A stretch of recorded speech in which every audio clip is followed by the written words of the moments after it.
Again, to give a little context, CD Baby was very profitable. I was the sole owner. I had no investors. It was just a total bootstrapped thing. It cost me $500 to start it, and 375 of that 500 was for that stupid SSL certificate, so it could be a secure website. That was my biggest startup expense. So pissed that that cost 375.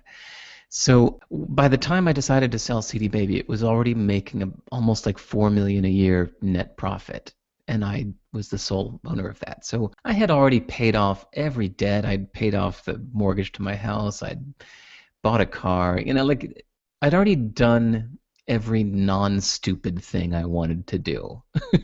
There was nothing I was like desiring, right?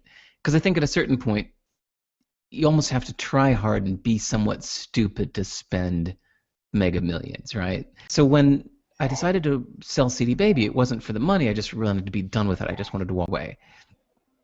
But we had this agreed upon price of $22 million. dollars. I was like, whoa, $22 million. dollars. Like, what am I going to do with 22 million bucks? And I had 8 months to think about it because it took them 8 months for the various, like, the company that bought CD Baby had to get an investment from their bank and all this kind of stuff. So I had a lot of time to think about it. And I thought, well, I'm probably never even going to touch that money because I've already got enough. So that 22 million, I'm probably just going to give it away. Eventually, like when I die, I'll just give it to charity.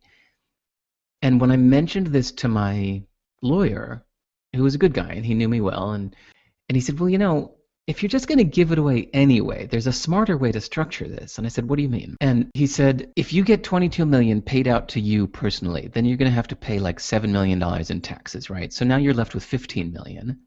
And then you're going to give away that 15 million, right? I said, yeah, essentially. And he said, there's a way to structure this so that you can give away the company now, put the company into a charitable trust now before you sell it. That way, CD Baby is owned by a charitable trust. And then when the purchasing company buys it, they're buying it from the charitable trust. That way the entire 22 million stays in the trust and is not taxed, and the entire 22 million gets to go to charity. I was like, yeah, that's what I want. So yeah, the money never touched my hands. It all just went straight from the purchaser to the charitable trust. That's so cool. I thought that was such an interesting story when I heard you tell it. Well, music education felt like the completing of the circle, if you know what I mean. Like, all that money came from musicians and fans of those musicians. So it felt like the right thing to do is to kind of put it back into the ecosystem, and when I die, have it go to the next generation of young musicians.